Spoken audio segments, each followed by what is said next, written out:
Alright folks, so what we have here is the BougeRV 2000 watt 12 volt pure sine wave inverter. What this does is it takes power from a DC battery or bank of batteries and converts that to AC power where you can run your electronic devices. Before we get too far into this video, I do want to say that I was contacted by the fine folks at BougeRV and they asked if I would do a video review of this product. I like messing around with electronics and I like doing video reviews, so of course I said yes, and that means they sent this to me free of charge in exchange for this video review.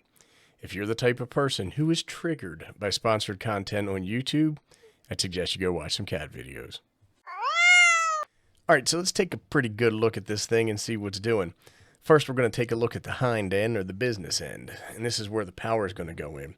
So notice we have a positive and we have a negative terminal. Now these are facing different directions, which is a good thing. Each one of these has a little teeny bus bar on there too. But I like to see some more separation where these are all set from each other, just to make sure that we don't have any accidental oopsies. Here it's labeled 12 volt DC positive. Down here it says something around 12 volt DC negative. We have two fans. These fans either push or pull cool air through this device as it's under use to make sure that it doesn't get hot and overheat itself. Also, these terminal connectors here come with these handy plastic covers. And they snap on here some kind of way. I can't remember exactly how it does it. But they're pretty snug and they're pretty tight when they're on there, which gives you an added layer of protection to make sure that you don't have anything shorting out or arcing. One of the things that I just remind folks of is that this is meant to go into an RV system. That means it's going to be vibrating and it's going to be bouncing around and all that kind of stuff. So you just want to make sure these things stay on here and you don't have any kind of oopsies or accidents that you might not be able to recover so easily from. Taking a look at the other end of this, we have a bunch of stuff on here. First, I'm going to start by pointing out there is a little itty bitty teeny tiny ground lug here. And it did come with a wire for this.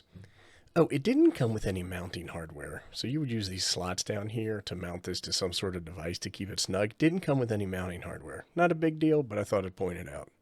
So over here we have an on-off switch where we can turn the device on and off. We have an alert light for a fault that may have occurred. And then we also have a power light letting us know the unit is powered up. We have an RJ45 controller cable plug right here, and we're going to take a look at that device, but it's basically a remote control head unit that allows you to manage and monitor the inverter. It also has a Bluetooth app that you can use. Here we have a 5 volt, 3 amp USB, I don't know, C. It's a USB A, but I think it's a Gen 3 plug, so you can power USB devices. Up here we have two plugs. This is a 15 and a 20 amp socket, and there's not much else to say about it. Oh, over here we have this bank of wires that comes out. So we have our live, we have a ground, and we have a neutral. And you would use these if you were going to connect this into the power system of your RV, for example, and bypass using these plugs. Pretty handy, convenient feature right there.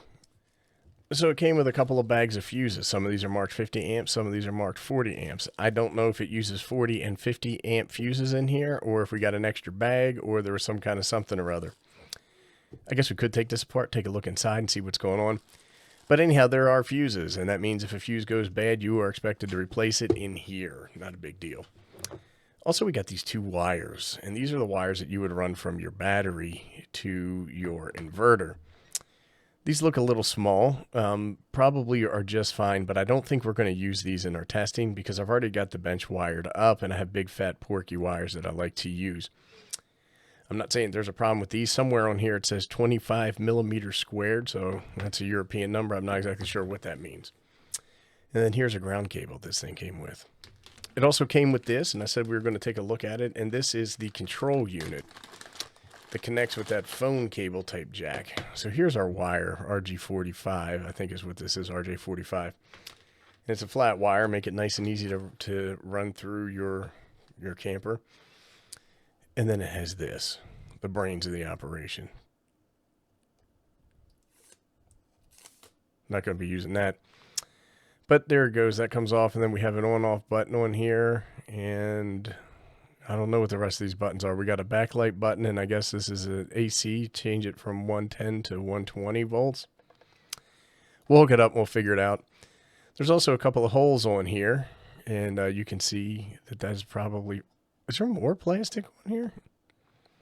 It has these mount holes on here, and then you can use this to mount to whatever wall or whatever it is you're going to use. It came with the user manual, and when I take a look at this, section 5.1 tells you how you can download the application for iOS and Android, and it even includes in section 5.2 precautions for using the amp.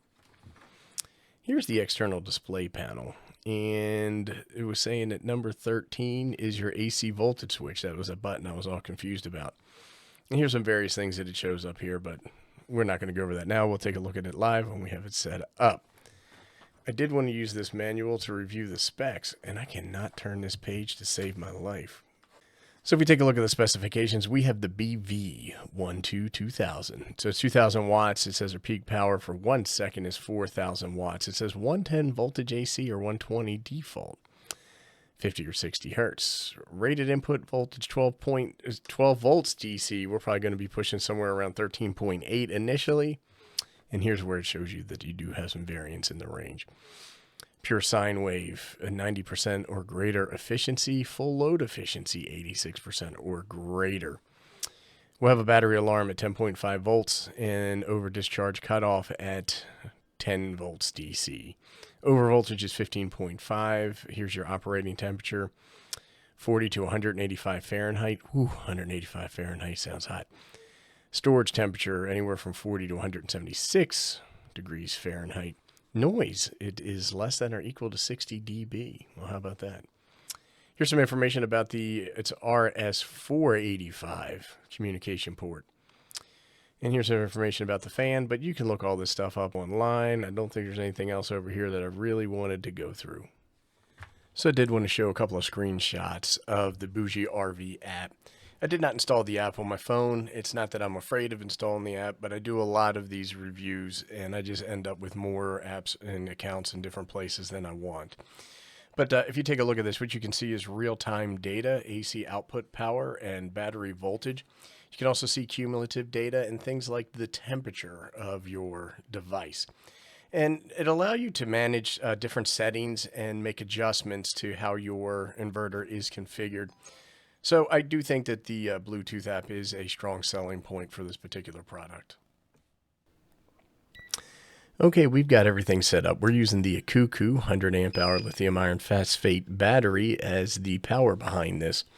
We do have a Kaiweets meter clamped onto the positive lead so we can see amps out, and the BougeRV control head works great. What a beautiful display that we see there. We do have this Kuman watt meter, and we're going to use that as a backup or a comparison to what the BougeRV inverter is telling us. But everything seems to be powered up just fine. You can see the little blue light on the inverter, and that tells us we're good. What I'm going to do now is plug in the old heat gun. I'm going to fire that up and see what happens. So you can hear the fans come on the inverter. You can hear them, but they're not offensively loud, but they're there. Now, right now we're pulling about 1,000 watts out of the inverter, and it's about 100 amps coming out of the battery, and we're seeing no signs of struggle. I'll tell you what I'm going to do. I'm going to go grab an oscilloscope, and I'm going to come back, and we're going to take a look at the sine wave output on this particular device. So we're using something I call the cable of doom. I would not recommend this at home, but we have a really nice clean sine wave. And what I'm going to do is I'm going to put this under some load. Right now we just fired up the heat gun, and you can see that it's changed a little bit, but that's still really clean and one of the better looking ones that I've seen. I'm actually pretty impressed.